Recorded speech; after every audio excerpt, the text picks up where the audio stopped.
Olá, gente! Hoje vai começar mais uma aula EAD de Fisiologia do Exercício. Então, hoje eu vou ser bem breve e rápida, porque nossa aula hoje é curta. Eu só tô querendo passar aqui um trabalho para vocês, para dar continuidade ao assunto que a gente começou, sobre bioenergética e vias metabólicas. Como a gente deu continuidade à glicólise, eu quero que você explique as outras etapas no processo da formação de ATP. Então, preparei umas perguntas para vocês responderem e vocês me entregam na próxima semana. Eu quero saber o que é VO2 máximo. Explique em débito O2 com gráfico. Explique o ciclo de Krebs. E explique como se forma o ATP na fase da cadeia transportadora de elétrons. Boa sorte e encontro vocês na próxima semana.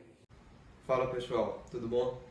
Estou aqui para falar para vocês um pouco sobre o que é o VO2 máximo, o que ele é, algumas curiosidades, como é feito para descobrir esse VO2 máximo, entre outras coisas, tá bom? Para começar, a gente vai começar falando aqui um pouco sobre o que é o VO2 máximo.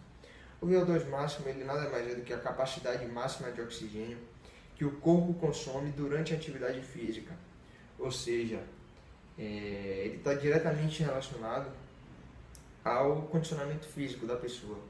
Ou seja, quanto maior o condicionamento físico, maior é o seu VO2 máximo, maior é a sua capacidade de consumir oxigênio durante a atividade física. Bom, e aqui um gráfico que resume bem tudo o que foi dito no VO2 máximo. Ele mostra, né, duas pessoas, uma sedentária e um atleta, e demonstra que a pessoa que é atleta, ela possui um nível de VO2 máximo muito maior do que uma pessoa que é sedentária. Consequentemente, a concentração de lactato da pessoa que é sedentária, ela sobe muito mais rápido do que quem é atleta. Isso acontece porque a pessoa que é atleta, ela com o treinamento, o corpo se adapta e a produção do lactato é mais lenta, ou seja, a pessoa demora mais para chegar até a fadiga máxima. E além disso tudo, da produção ser mais lenta do lactato, ocorre também a remoção mais efetiva do próprio componente, né, que é o lactato, no corpo. Ou seja, a pessoa ela demora mais de se fadigar e sua recuperação é mais rápida, demonstrando a importância que é de ter um bom VO2 máximo e manter um treinamento esportivo, certo? Então é isso, mais ou menos isso aí o gráfico mostra, né? O VO2 máximo, que nada mais é a capacidade máxima de oxigênio que o corpo consome durante a atividade física. Pessoal, para entender um pouco como funciona o VO2 máximo, é preciso a gente entender que o VO2 máximo está associado a três sistemas distintos: o pulmonar, o sistema cardíaco e o sistema circulatório. Ele basicamente é realizado em etapas. A primeira etapa, o ar entra pelas narinas e chega até os alvéolos, local onde vai ocorrer as trocas gasosas, certo? Depois disso, o oxigênio é transportado pelos glóbulos vermelhos, pela corrente sanguínea, obviamente, até as células.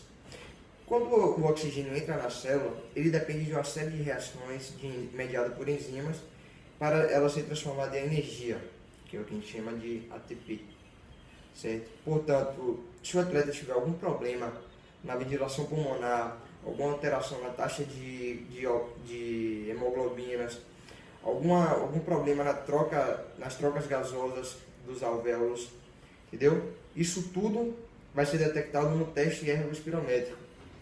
Vai ter uma alteração no teste, então pode ser descoberto em qual dos sistemas existe a falha para ser corrigido no VO2 máximo.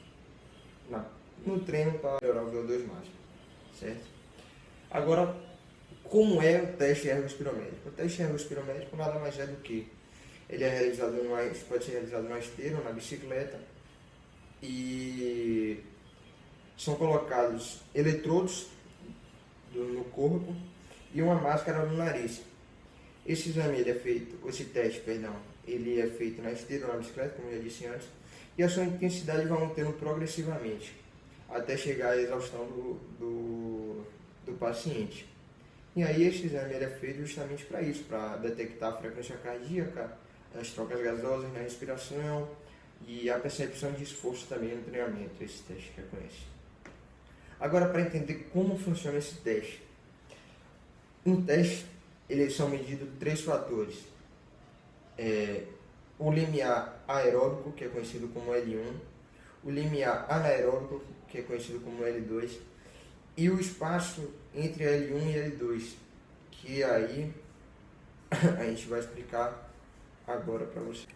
Bom, aqui está um gráfico mais ou menos explicando como é realizado o teste de erro espirométrico.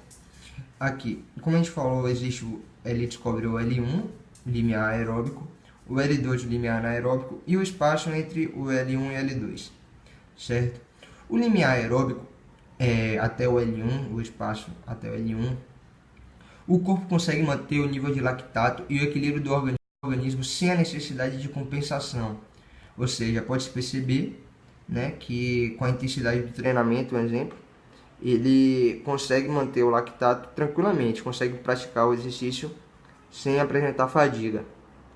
No espaço entre o L1 e o L2, passa a produzir mais lactato. Pode-se ver ali, né, que com o aumento da velocidade o lactato vai aumentando na concentração. Só que o corpo ainda consegue controlar a substância e evitar que ela se acumule, ou seja, a concentração de lactato ela ainda não chega ao nível máximo, que é a fadiga. O corpo ainda consegue se manter. No limiar anaeróbico, que é o espaço após o L2, aí sim, né, já ocorre o acúmulo de lactato no organismo. Pode-se ver que o nível de lactato sobe muito com a progressividade da velocidade. E caso se mantenha a intensidade da atividade física, a fadiga vai ser inevitável, que é o que acontece no treinamento. A velocidade continua aumentando, o lactato aumentou a produção e o atleta chega à fadiga, certo? Então, o teste ergoespirométrico ele descobre exatamente qual é seu L1, qual é seu L2, e esses referenciais estão ligados à atividade em determinado ritmo, ou seja, a cada velocidade, aqui nesse exemplo, a 9 km por hora ele atingiu o limiar aeróbico, a 13 km por hora ele atingiu o limiar anaeróbico, e depois de 14 por hora mais ou menos, a concentração de lactato subiu muito e a atleta chegou à fadiga. A pessoa fica no nível antes do limiar aeróbico quando ocorre um ritmo bem leve, como se fosse um treino regenerativo, somente no trote. Entre L1 e L2 a corrida pode aumentar mais a velocidade, a intensidade que você consegue permanecer por bastante tempo.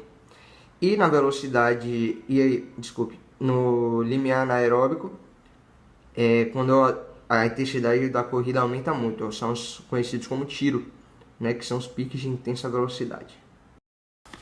Vou falar agora sobre débito de oxigênio, que também é denominado de excesso de consumo de O2 acima do nível de repouso no período de pós-exercício.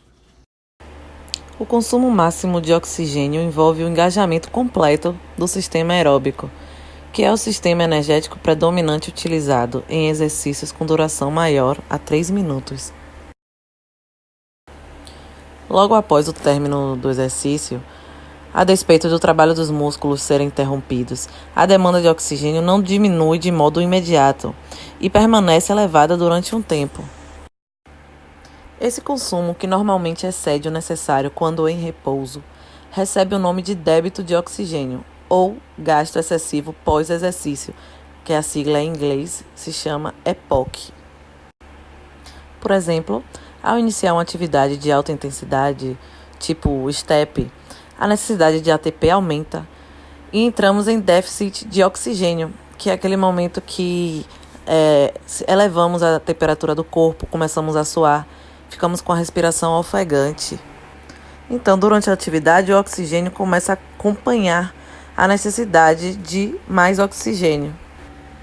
Ao finalizar o exercício, o oxigênio não cai de uma vez. É quando a gente entra no estado EPOC, que é o excesso de oxigênio após o exercício. A depender da duração do exercício, a recuperação demora mais. Se você realizou um exercício de alta intensidade durante 40 minutos, a depender do tipo de exercício que você fez, o tempo de recuperação pode variar bastante para voltar ao normal em repouso. Agora eu vou colocar um pequeno exemplo. Iniciamos um exercício de alta intensidade. A demanda de oxigênio aumenta. Entramos em déficit de oxigênio. A temperatura corporal começa a subir. Começamos a ficar com a respiração ofegante. Após concluir o exercício, ficamos cansados, sentindo falta de ar, com respiração bastante ofegante. E isso leva um tempo até a gente voltar ao normal, que é como quando estamos em estado de repouso. Então, galera, espero que vocês tenham gostado da minha explicação e do meu gráfico. E até a próxima. Galera, beleza? Eu tô aqui para fazer o vídeo proposto pela professora Bianca, da matéria de Fisiologia do Exercício em EAD. O ciclo de Krebs é uma das etapas metabólicas da respiração celular aeróbica que ocorre na matriz mitocondrial das células animais. A função do ciclo de Krebs é promover a degradação dos produtos finais do metabolismo dos carboidratos, lipídios e aminoácidos. Essas substâncias são convertidas em acetil-CoA com a liberação de CO2 e H2O e síntese de ATP. O ciclo de Krebs corresponde a uma sequência de 8 reações oxidativas, ou seja, que necessitam de oxigênio.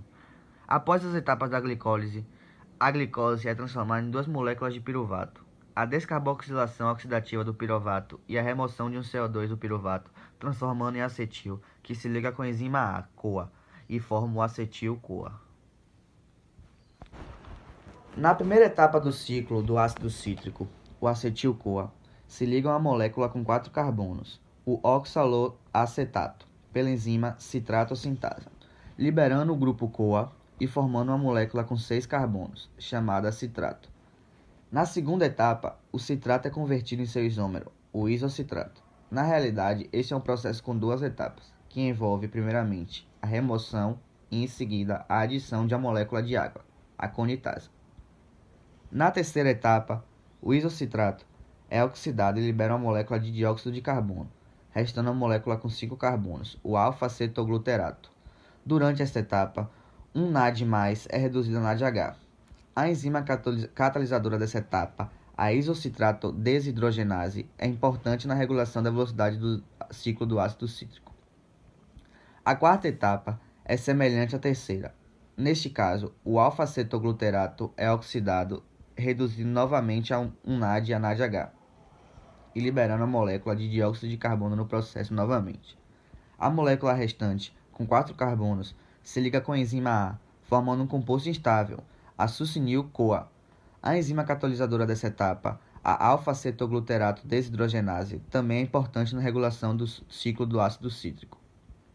Na quinta etapa, a enzima succinil-CoA síntase faz com que o CoA do succinil-CoA seja substituído por um grupo fosfato, que em seguida é transferido ao ADP para formar ATP em algumas células. O GDP é usado no lugar do ADP.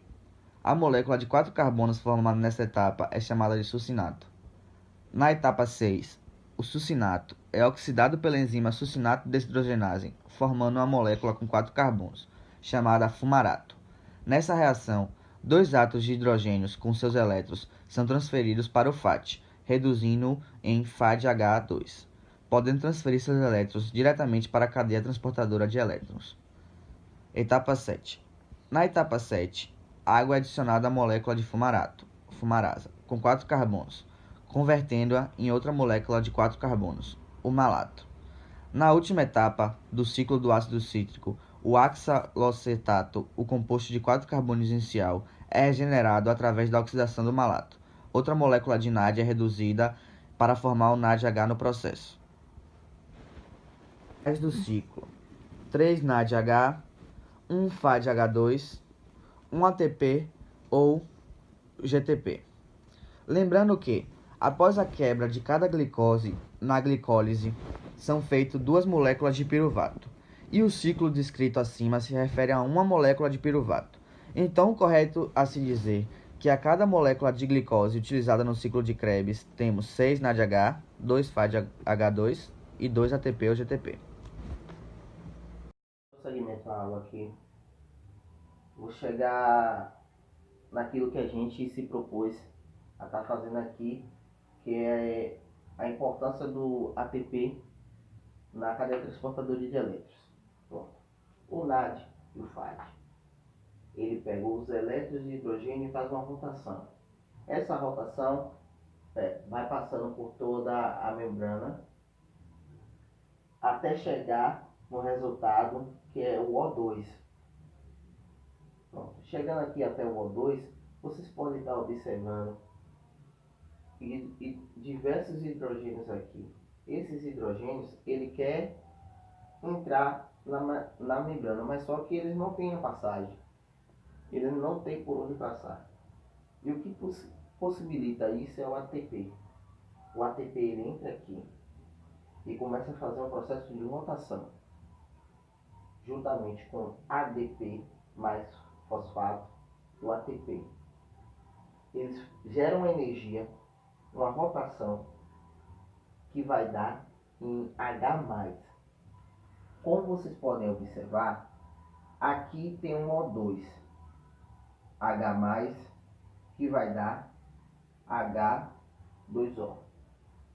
A importância do ATP neste processo é que somente ele vai possibilitar que haja uma coerência a partir dos elementos que o H2O é necessário para a respiração.